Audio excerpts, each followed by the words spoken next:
I've been in this business for 62 years, and I've had more fun in the piano business in 62 years than anybody has a right to expect from what he does for a living.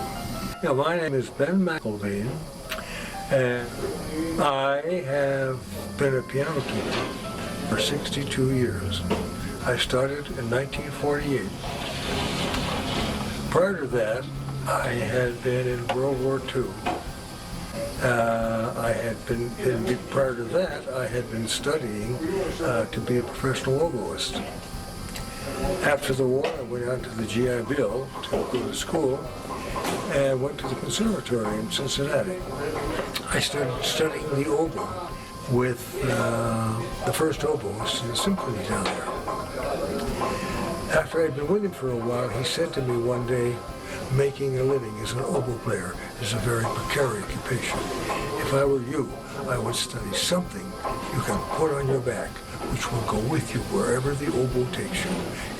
He paused for a moment, and then he said, why don't you study piano tuning? When I was in Belgium, he said, I was a piano tuner, and I had a franc in every pocket.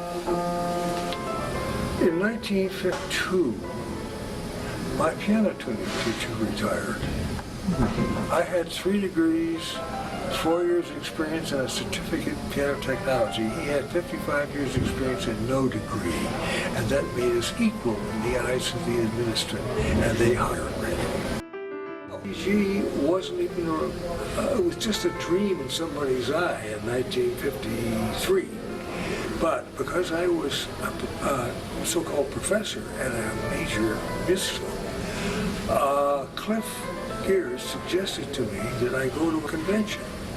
And the first convention that came up was the American Society of Piano Teachers, and the convention was in Houston that year. So that's how I got involved with the American Society.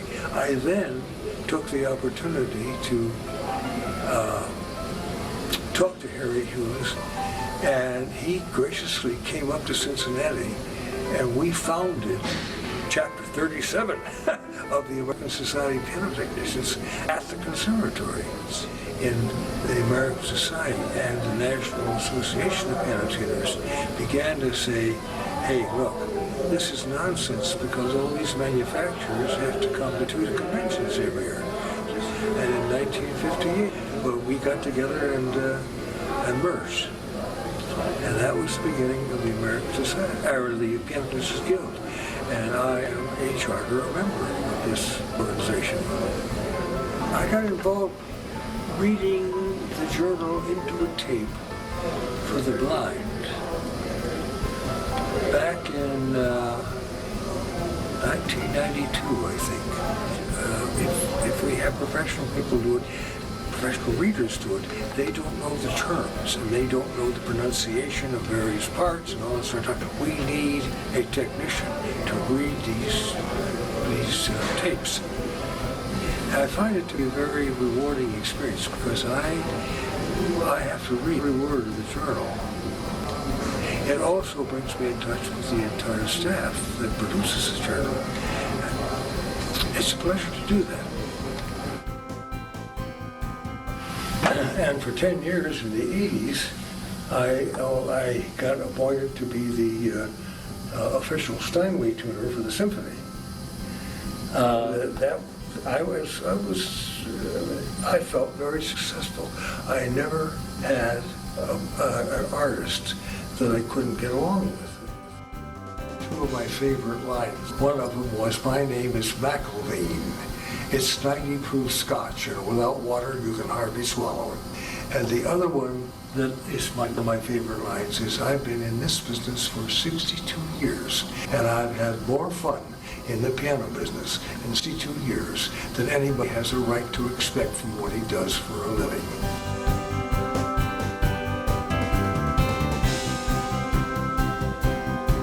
I think it's every person's responsibility to find out how to agreeably pass his time.